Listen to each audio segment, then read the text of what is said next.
ఈరోజు కడప నుంచి మన ముస్లిం సోదరులు కడపలో వాళ్ళ జరుగుతున్న ఇబ్బందుల గురించి చెప్పడం కోసం వచ్చినారు. తప్పేం లేదు వచ్చేదాంట్లో చెప్పడం దాంట్లో. మీరందరికీ ఒకటే చెప్తున్నాను, మీ సొంత సమస్యలు ఏమున్నా కూడా నేను చేర్చడానికి ఎప్పుడు ముందు ఉంటాను. మీ అందరికీ కూడా తెలియజేస్తాను. పొలిటికల్ సంబంధించింది నేను పార్టీ దృష్టికి తీసుకుపోతాను.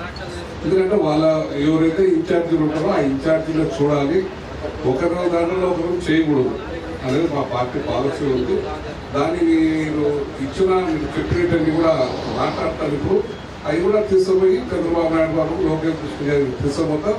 తర్వాత ఇప్పుడు ఒక కమిటీ కూడా వేస్తారు. మనం మీ మొన్న వచ్చినప్పుడు చాలా మంది కూడా ఇంట్లో వస్తే దాని మీద ఏం జరుగుతుందని చేయడం కోసమని ఒక కమిటీ కూడా నిర్ణయించడం జరిగింది.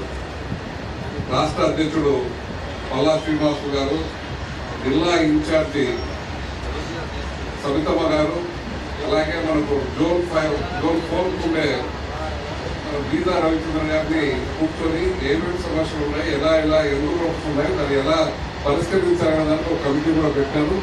వాళ్ళు తొందరలో కూడా మన కడపకు వస్తారు. దాంట్లో భాగంగా అప్పుడు మీరు కూడా అందరితో కూడా మీతో కూడా మాట్లాడతారు. అందరితో మాట్లాడుతూ రుజువులతో లీడర్లతో అందరితో మాట్లాడతారు. లేకుంటే ఒకసారి పెట్టి మీటింగ్ అందరూ పెట్టుకుంటే అక్కడ మీటింగ్లో కూడా వచ్చి మాట్లాడడానికి వీసుకుంటుంది. వాళ్ళు ఇష్టపడితేనే ఏ వార్డులో కానీ, ఏ పల్లెలో కానీ, ఏ బూత్లో కానీ, పంచాయతీలో కానీ వాళ్ళు ఇష్టపడితేనే చేర్చుకుంటాం తప్ప మేము వాళ్ళు ఇష్టపడకుండా ఏ ఒక్క ఊర్లో కూడా వాళ్ళకి వ్యతిరేకంగా ఊర్లో మనకు మొదటి నుంచి చేస్తున్న కాకుండా వాళ్ళు వ్యతిరేకించకుండా ఉంటేనే చేర్చుకుంటాం. వాళ్ళు వ్యతిరేకించి వస్తే ఎంత పెద్ద లీడర్ వచ్చినా కూడా మేము చేర్చుకోవడం లేదు. అది చేస్తేనే కొంత మంచిది. ముందు చేసిన వాళ్ళతో నష్టపోరు. కమిటీ చేసినప్పుడు కమిటీ వాళ్ళందరూ కూడా మీ దగ్గరకు వచ్చేసి ఒక్కొక్కరి దగ్గరికి కాదు కానీ ఒక చోట మీటింగ్ పెట్టి మీతో అందరితో మాట్లాడడం కూడా జరుగుతుంది.